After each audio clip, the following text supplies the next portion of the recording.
Hey everybody, Maxon here for the latest episode of RemoteRated Essential Advice, where we talk with leading innovative CEOs driving the remote conversation and driving remote transformation. Today I'm lucky enough to have the CEO and founder of Airbase, who I'll let introduce himself in a second. And we're here to talk about some of the interesting challenges, observations, and experiences he's had in growing and scaling a company. So Tejo, thanks so much for joining me today. I would love to kind of have just a quick introduction about yourself and about Airbase in a couple of lines. Kind of what's your experience been as a founder and CEO, and what's your role in the company today, and maybe a little bit about what Airbase is and what you guys do. Thank you, first of all, for having me. And yes, as you said, I'm the founder and CEO of Airbase, and we are a spend management platform, right? So what that means is, pretty much every business spends money, but if you think about how small and kind of mid-market businesses spend money, there are a number of different systems involved, right? So there are corporate card systems where money is being spent and the invoices that you're receiving are being processed in an AP or bill payment system. The reimbursements are happening in an express reimbursement system.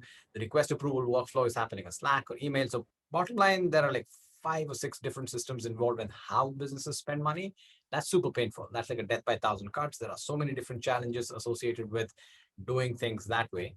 And we essentially solve that problem. We bring together every element of how a business spends all of their non-payroll dollars into a single platform, right? So we say that from the moment an employee thinks, hey, I want to spend money, how is it requested? How is it approved? How do all of the vendor payments happen irrespective of what the payment method is? And then how do the accounting operations happen and ultimately get recorded in the accounting software? So we kind of bring all of that together into a single platform.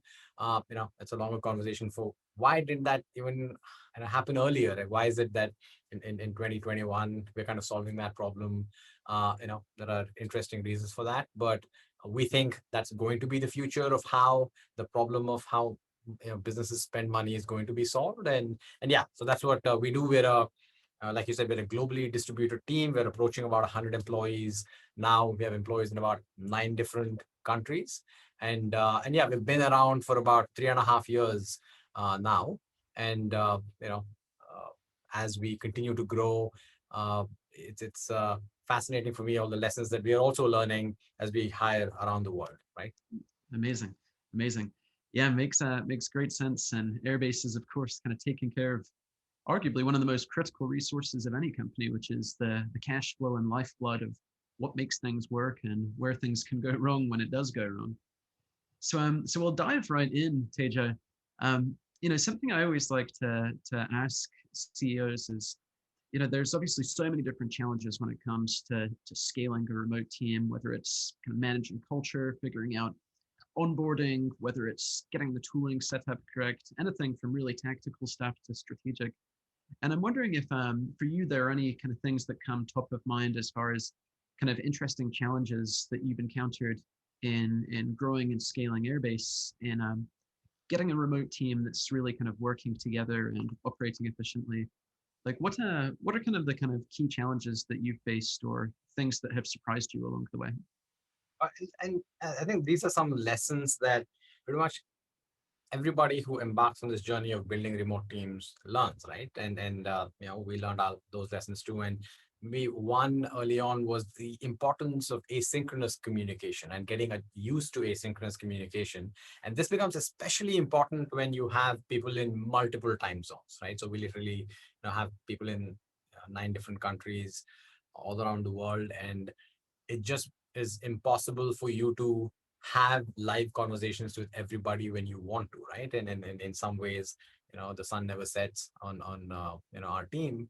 And that means you have to get really good at asynchronous communication, written communication, how information exchange happens inside of the company. It's very different than when everybody's sitting in one large open office or something like that, right? And so that's kind of one big lesson we had to learn and adjust and improve over time.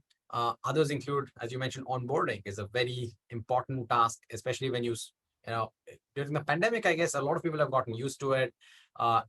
Every company is kind of a remote company now, but when we started in 2017, that wasn't the case. We were uh, uh, building a remote and distributed, globally distributed team even back then.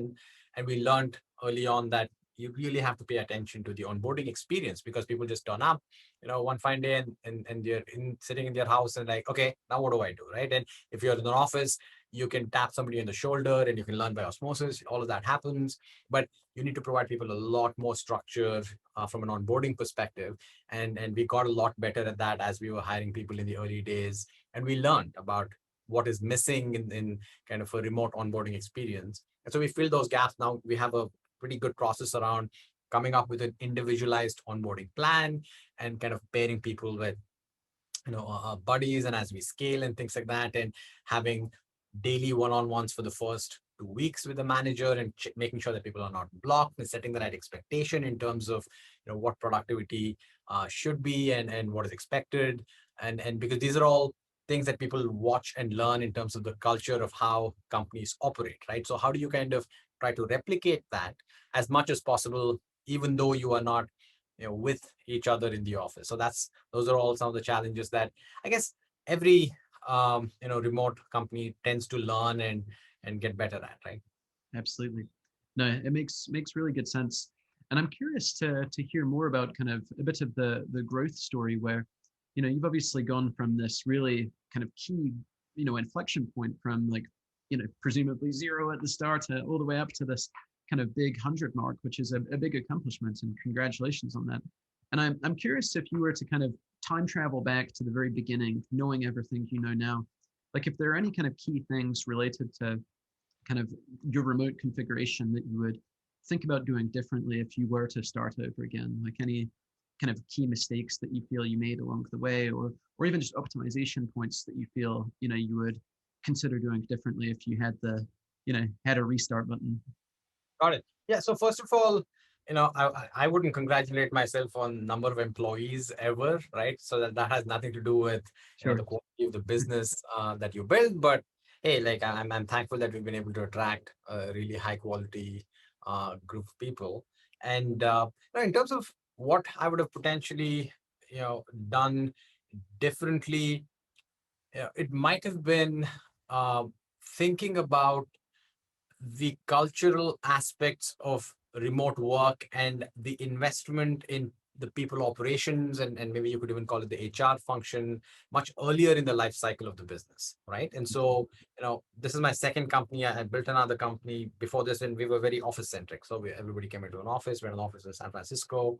And when you're doing things that way, uh, you can introduce people operations at a certain scale of company, right? Because the requirements of that function are slightly different when everybody comes into an office. But my big lesson from building a completely distributed team is that you should start investing in that earlier, right? And you want to make sure that that's kind of a muscle you start building as soon as possible, because there is always an additional kind of layer of effort that has to go into building the team, keeping the team engaged, and all of that, right? And so, if I were to do this all over again with a different company, that's probably something I would focus on, and do a little differently.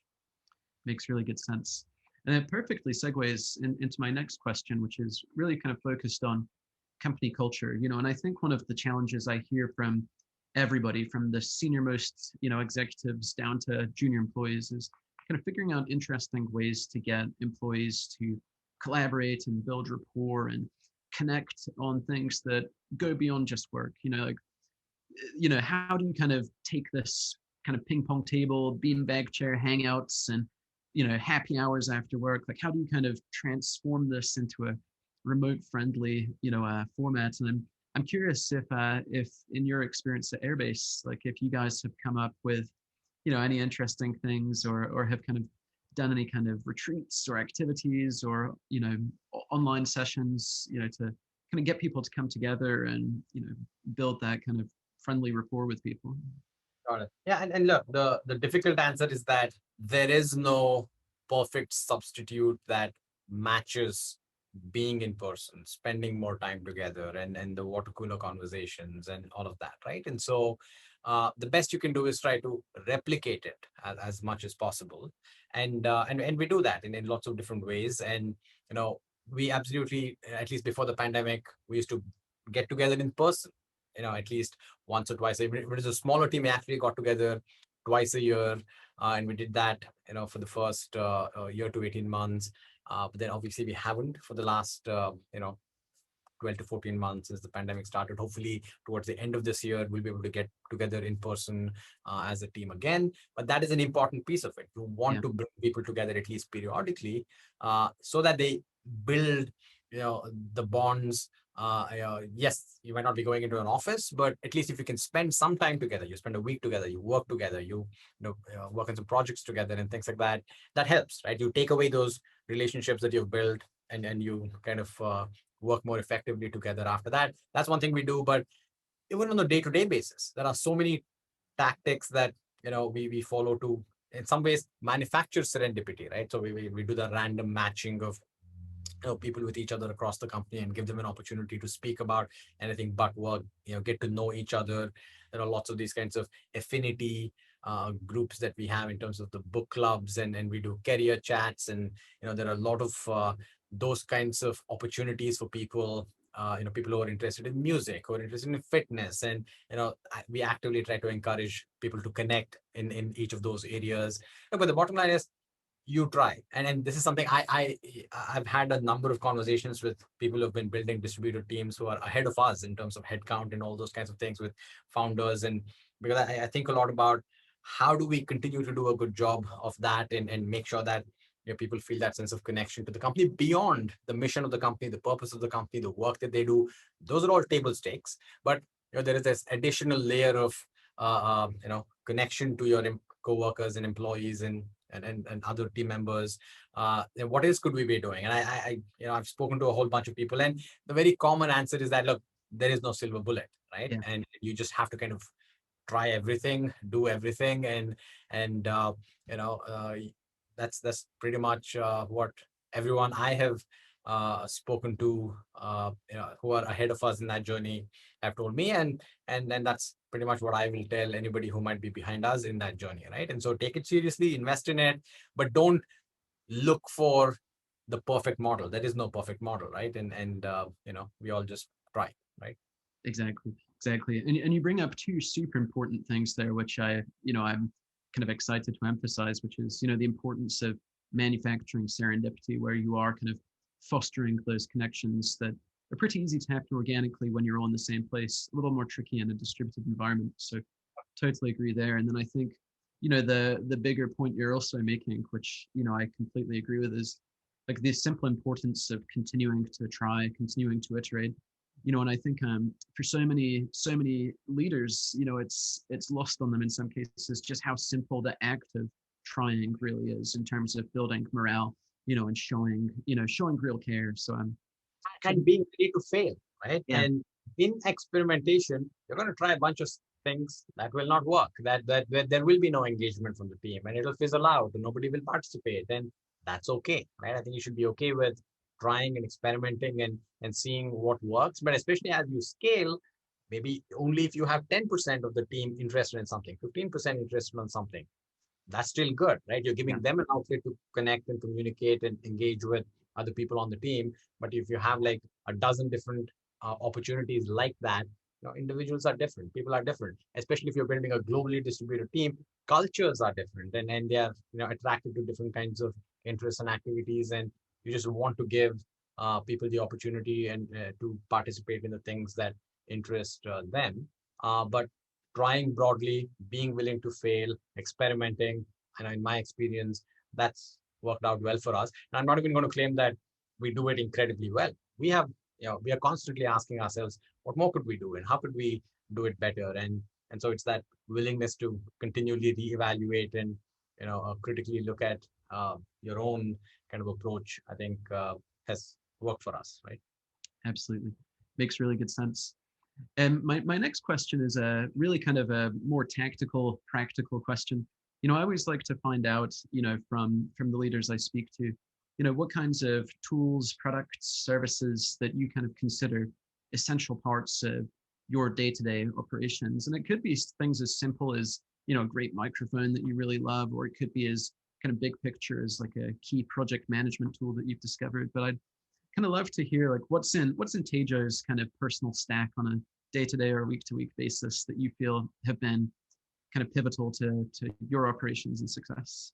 Yeah, so no, as a company, we have kind of standardized on certain tools for certain types of communication, right? And so, first of all, we actually have like communication guideline that we make sure every new person to the team joins. We keep reinforcing things, and one of those, big principle of that of those guidelines are asynchronous communication, right? And also, we really strongly encourage people to use specific tools for specific types of communication.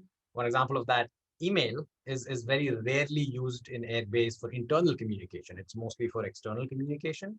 All of our kind of ephemeral asynchronous communication happens in Slack, right? And so, we are pretty heavy users of Slack, and that's where a lot of internal back and forth and communication happens. In a lot of ways, Slack is a perfect tool, but I guess which no tool is. And we struggle in certain ways with Slack, but it's still, I guess, the best tool out there for that kind of ephemeral asynchronous communication. So that happens there, but anything that is knowledge, right, that we don't want to lose in some Slack conversation and things like that, we use a tool called Notion, right? So Notion is our place where long-term knowledge lives, right? And so and then any live conversation, Zoom, right? So we've kind of standardized on Zoom, and we also kind of really encourage people wherever possible to have video conversations, because you really want to think about the bandwidth of different mediums of communication. It could be live in person is the best if you can actually make that happen, but obviously in a globally distributed team that's not easy.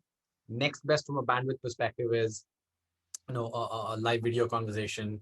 Next is an audio conversation, and at least bandwidth is written communication, right? And so making sure that people are smart enough about understanding, or emotionally smart enough about understanding which modes of communication to use when, right? So for example, if there is even the slightest disagreement when you're having a Slack conversation, probably not a good idea to kind of really have that debate and dig into it in trying to have that in the written way, because it's hard to understand nuance. It's hard to understand body language and tone of voice and things like that. So one of our principles is that, look, if you see disagreement emerging, get on the call, have a Zoom call, look at each other. You'll probably have more civil conversation, and things won't devolve into an argument and things like that, right? And so we kind of try to and reinforce all of these kinds of values around the tools that we use across the board, and that's worked well for us. And those are mostly kind of communication and where that lives. But we also have standardized. We use Google Docs for some kinds of communication and back and forth that Notion is not particularly good at. And Asana is the tool that we use for project management in a variety of different areas of the company. But yeah, so those are kind of the main tools that I would feel are important for us to collaborate and work together as a team, right? Yeah, makes really good sense. And I think you bring up two really crucial, distinctions there that are valuable for our audience, which is the importance of kind of finding a place for enterprise knowledge to really live and evolve, with Notion, making it accessible, making it something that can't just vanish in an email thread or in a Slack thread. I think that's super, super critical. And then I think the other key point you bring up, which, I think is always essential, is kind of having, a real kind of nicely defined approach to how do you communicate as an organization, and don't leave it up to chance, giving employees a really clear sense of, here's how we use email and what's appropriate and what isn't, here's where we're using Slack and when you should move outside of it. And, I think that's so important. So really, really excellent points. The, Yeah, and it's also just being very especially when there are people in different countries, right? There are cultural differences in how yeah, people communicate and things like that. So you know just calling out that, look, some of this might be basic, but I think it's still useful to talk about what the expectations are when you're communicating in each of these different areas. And also on the Notion, and these other ways, we're a very writing oriented culture, right? And that ties back to the asynchronous communication. And the good part of working remotely, which I actually feel has made everybody a lot more productive in terms of getting onboarded and the learning curve and all of that, is anybody new who comes in, one of the things they notice very quickly about Airbase is that, oh man, like I could just spend those initial days reading everything about decisions that were made and how we planned things, and pretty much everything is written down, right? So it's easy for people to read, and we can record important calls, whether training, discussions that happen. A lot of those recordings are available. People can watch previous discussions that have happened, and so there's a lot of this material that can be consumed, and it's so much easier for people to onboard quickly, right? And so that's the other benefit of kind of using the right tools in the right ways at the right times. It makes the onboarding of every subsequent employee in the future a lot easier, right? Absolutely. Absolutely. No, and I think the document-driven culture is such a key thing for remote success, where kind of I feel like part of what you're alluding to there is this kind of notion that if you hear people say different things, even if they're trying to be as accurate as they can, it's always going to be slightly different. And if you're driving off the documents, everyone is reporting off of the same source of truth. So there's much less room for error, and everyone is more kind of accurately calibrated. So such a key thing. Yep. So to kind of bring our discussion into a kind of comfortable landing here, Thejo, one question I love asking is, what advice would you give to someone who's, I think most people now have one way or another been working remote, whether they wanted to or not. But if you were speaking to someone who was, about to start working remotely for the first time, or even perhaps leading a team, a remote team or distributed team for the first time, what would be advice that you would give to someone as far as kind of stepping into those roles? Someone diving in and suddenly having 10 people reporting to them remotely. Like what would you want them to be thinking about or hearing? Look, as a manager, if that's what you're kind of focusing on, the big lesson that I try to remind every new manager at Airbase, whether they're coming from the outside or they're being promoted from within, is trust as kind of a central part of that relationship with the members of your team, right? Because when you're working remotely, you don't know what people are doing, you don't know when they're working, and you shouldn't have to, right? And of course, when everybody works in an office setting, a lot of companies say that, look, we're not a FaceTime culture, right? So we don't really care whether you're in the office or not. But the reality is that if you walk into the office at 2 p.m. or 3 p.m. every day for weeks at a time, somebody's going to notice and say something, right? And that's probably going to happen. But in a remote company, there's a certain purity to it, in that you can't know when somebody's working, even if you want to, right? And so, and in a lot of roles where it's not really about being available, if you're in a sales role or a customer facing role of some kind, you have to work when your customers are working and things like that. But there are a lot of roles in the company where you can get your work done anytime. And so, the best you can do is think about the system as a whole and say, how do we plan work? How do we set expectations about what somebody has to get done? And what is the end goal we are working towards? And is there a shared understanding of getting to that end goal? And then you set those goals, and you get out of the way and have people go deliver on that outcome. And then, yes, there is accountability and all of that you hold to the outcome that you see in the output that is produced. And that obviously should happen. But at the end of the day, you have to deeply trust the people on your team. And if you can't, then they probably shouldn't be on the team, right? Because micromanagement is not an option, right? And you can't end up in this position where you're doubting whether the member of your team is actually productive, they're actually working. That's not a very productive place to be in, right? And it's not good for the employee, it's not good for you. The only mode of operation that works is complete trust and the checks and balances around, have a good planning process, define what you want as the output, and then measure them on the output, right? But what happens in the middle, you got to trust, right? So you have to kind of make sure that you only have people on the team that you never doubt, whether they're committed enough, whether they're actually working. And because, that's the only mode that I think works well and scales over a period of time. But getting used to that, right? And I think every manager who has ever had the flexibility of, hey, I can just walk around the office and tap a few people on the shoulder and immediately get an answer. You have to adjust to that, especially if people are in other time zones. And if you have an asynchronous communication culture, you start to realize, and this is something I had to kind of learn and adjust to early on when I started building a remote team is, every time I asked a question, sometimes I wouldn't get an answer for 6 hours or 8 hours, and because people are on the other side of the world and things like that, and it was frustrating, right? But then I had to stop and ask myself, what percentage of times did it really matter that I needed an answer right away? And the answer is, in the vast majority of times, you don't, right? Yeah. And so, and adjusting to that and seeing that in yourself as a manager, and making sure that that culture permeates in the business, where you don't expect people to jump, every time a question is asked if it's not really required, and just trusting them to do the work that they are responsible for. I think that's something that I would maybe tell managers and other founders to start, deliberately thinking about, and spreading as a cultural attribute of the company, right? Yeah.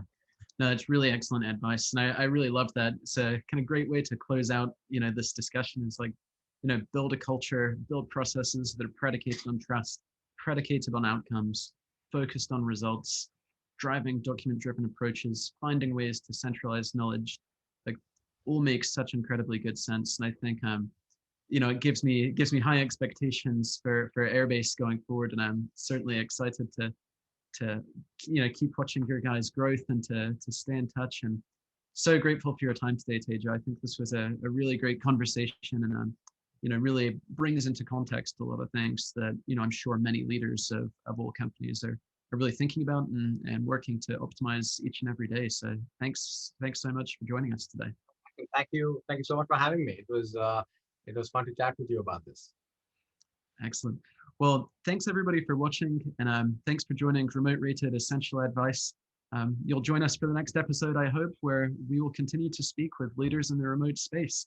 So from Tejo and I, have a fantastic day, and we look forward to the next chat.